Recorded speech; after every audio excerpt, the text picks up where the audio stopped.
Kusangana kwatiri kuita zvikari pano paHatirari 263 ndini wenyu Hatirari nchake chikuzivisai manews updates ezvinhu zviri kuitika munyika yedu yeZimbabwe. Kanga uchiri munyowani first time yako kutibata muzuva ranhasi, chandinokukumbira ndechekuti usubscribe wotenda on the notification bell kuti pandiri kudzoka nemwe post uchango uchingoona. Kusubscribe azvibhadhariswe mahara, zvinoitwa pachena chena, chingobaya apa kanzi subscribe.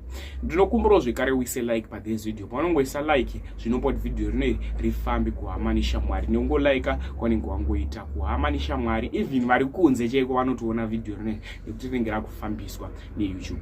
Nyaya nezveyo muzuva ranhasi inyaya yaMadzibaba Ishmael. Madzibaba Ishmael pavachitorwa kuendeswa mumaoko emapurisa vachibviswa kwavanoti kwavo kuKenani, kuchechi yavo inonzi iko kuKenani kwavaigara, kwavaiti kune huchi nemukaka. Vaipomerwa mosvekuita zvinhu zvakaipa zvivi ende proof yanga iripo kuti vaita zvinhu zvakashata. Mafresh charges abuda pamusoro paMadzibaba Ishmael ndeyekuti vakatozvarirwa mwana nevana vechidiki, kusanganisira uyo mwana ane 13 years. Vana vanosvika ivo 5 vakavapa nhumbu kusvika vazvarirwa mwana Madzibaba Ishmael.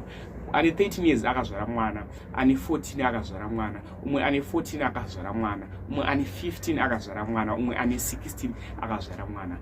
Mazuva apfuura pakabuda nyaya yekuti pane vasikana vakanovigwa vachibviswa kuKenani vachinovigwa kumufa kwose. Vana avava ndo vanga vakazvariswa vana naMadzibaba Ishmael. Vaizama kuda kuvhara imwe mhosva kuti proof isabude pachena. Vakadzi vemuchechi maMadzibaba Ishmael vakazobatwa after dhiri rafumuronzi apa pamba pakawandiswa vanhu vachitotaurawo kumapurisa, ndopa vakaenda vakanokonfirma vakatoona kuti pane vana vakawandiswa. Vana ava chazobuda ndechekuti vakatozvara vana vaMadzibaba Ishmael. Ndokumbira kuti zvinofunga comment section pamusoro penyaya uchiti uri kuda kutiwo chii pamusoro paMadzibaba Ishmael apo vakaita zvinhu zvakashata ende vana vava vakazvarisa vana under age. Ndokumbira kuti zvinofunga comment section pamusoro penyaya iyi.